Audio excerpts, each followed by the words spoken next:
This is what Mike Israetel looked like 10 years ago. At 5'6", he weighed over 270 pounds and had a physique that would be considered medically obese. Yet today he is widely praised as being an expert in the field of fitness. But this couldn't be further from the truth. The only thing Mike Israetel is an expert at is lying to his audience of millions with half-baked science that has led to half-baked results. Public opinion on him is starting to shift. Before, commenters would write things like, Mike Israetel gave me the foundations and knowledge to lift more consistently with more confidence. But now, commenters write things like, flat out, I don't like Israetel as a person. His jokes are annoying and weird, he's obnoxious, all of his personal takes suck, and he couldn't even come remotely in shape for his shows. Why did this change happen? Today we are going to expose the truth behind who Dr. Mike really is. So bad that I was one of the worst students in my school.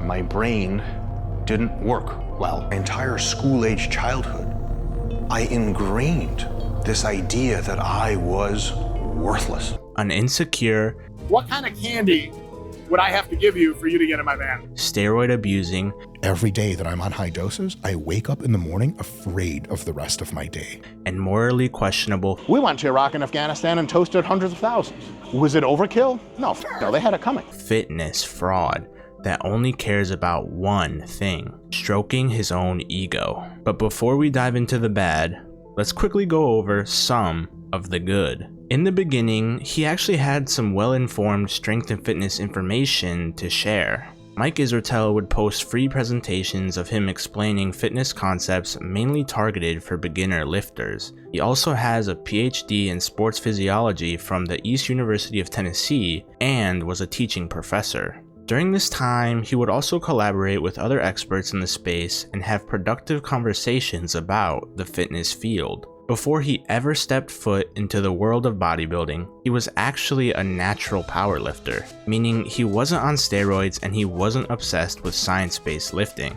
However, as a natural powerlifter, he himself admitted that he was mediocre, so of course, something had to change. About the physical state of the internet, no one's doubting science anymore. Which is when Dr. Mike began to prescribe himself steroids, and this is where the fall begins. I pride myself on never losing my cool. I've never screamed at anyone. But the ideas in my head that tell me to do things tell me to do unspeakable things. Like what? They're unspeakable.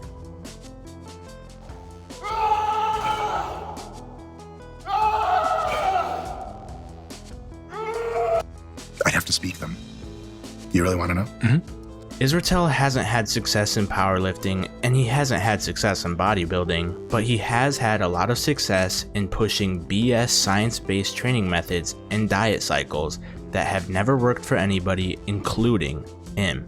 He hyperfixates on things like the stretch and myo reps, so he can eliminate quote-unquote junk volume from his training. As he said himself, for this whole lift, he did 4 working sets. Leaves me 4 total working sets for this session. Why so low? 2 reasons. 1, it's the first microcycle of the meso. It's the first microcycle of the meso. It's the first microcycle of the meso. 4. At that point, you might as well stay home, because you are not actually serious about making any progress. The only reason why this training would even work a little bit for Mike Israetel is because of his use of anabolic steroids. And let's not pretend like he's had amazing results. Despite the fact that he isn't an IFBB pro and he has never even coached an IFBB pro, as this commenter mentions, Dr. Mike won't consider the fact that maybe it's his training and diet that's the problem. Look at his contest prep diet, cereal. Take another look at his Showtime physique. When an athlete, or really any individual, is struggling in any area, usually it's a good idea to ask for some help. Maybe Dr. Mike should get a coach for bodybuilding. Let's see what he says about this. I have 3 problems when I'm an athlete being coached at bodybuilding. One problem is that I know my particular body and situation and response to drugs way better than anybody else does, and so most of the conventional dosing and compound assumptions will work suboptimally for me. Problem number 2 is I'm both on a raw IQ scale smarter than almost every coach, maybe every coach, and I know more about physiology, body responses, etc. than they do in most cases. And so if I don't trust you intellectually and I think I can do a better job doing what you do than you, it becomes a real big problem for me to follow your advice. And so that when I ask them questions, but why did you say this and why not this? It becomes pleasant for me to watch them intellectually break down and be unable to justify anything. You'll notice it's always the same theme with Mike Israetel: intelligence. Over and over again, he mentions his intelligence. We don't even have to guess. He is flat out saying that I'm more intelligent, so I don't have to listen to anyone else.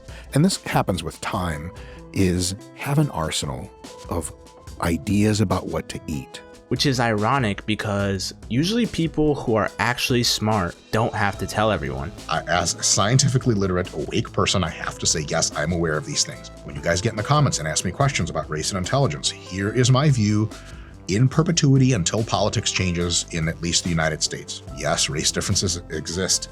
Yes, even in every single quality that you think is too politically incorrect to talk about, which is why I'm not going to talk about it. People with real intelligence are praised for their achievements and their ability to solve problems and help others. Outsiders, other people, tell them that they are smart and intelligent because they actually are. What Dr. Mike has isn't intelligence, it's insecurity.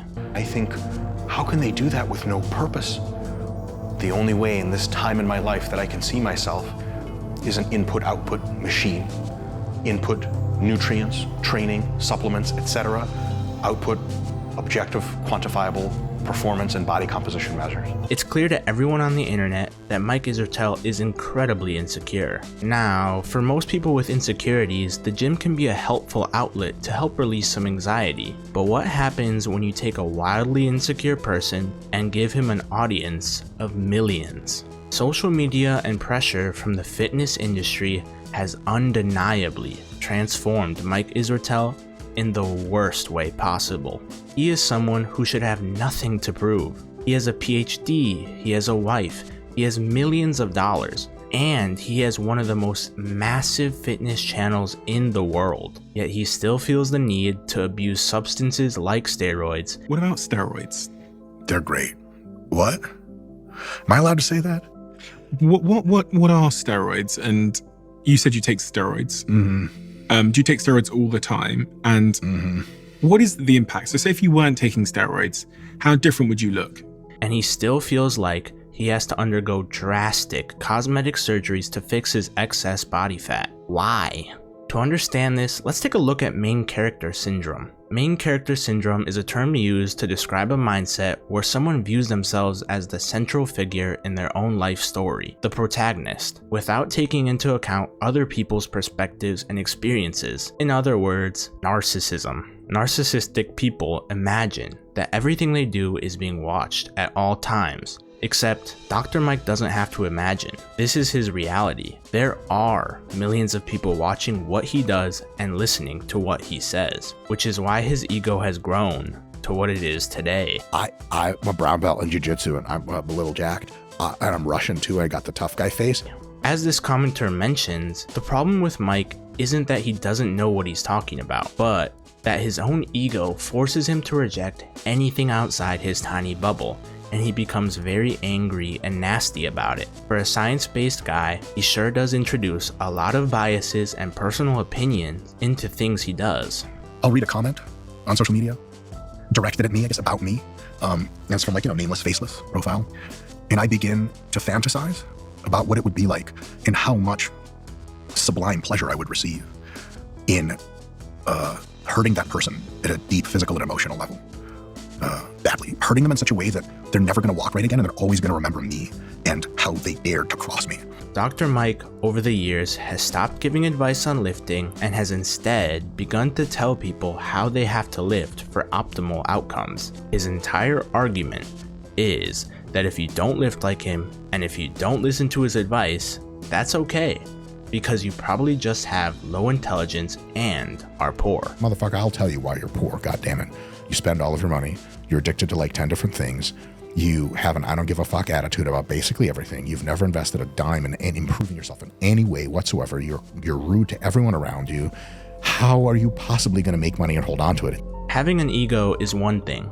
Many all-time greats in the sports world have had massive egos and people still love them. but that's because they can actually back up what they say. For example, everyone knows that Arnold had a big ego, but everyone also recognizes his 7 Olympia titles. Can Mike Israetel really say the same? Now, you don't have to be Mr. Olympia to share fitness advice, but to have a massive superiority complex like Mike Israetel does, you better have some accolades to back it up. For someone who supposedly has all the intelligence in the world, Mike Israetel still can't seem to figure out one of the most basic things of all: being humble. Subscribe. What the fuck?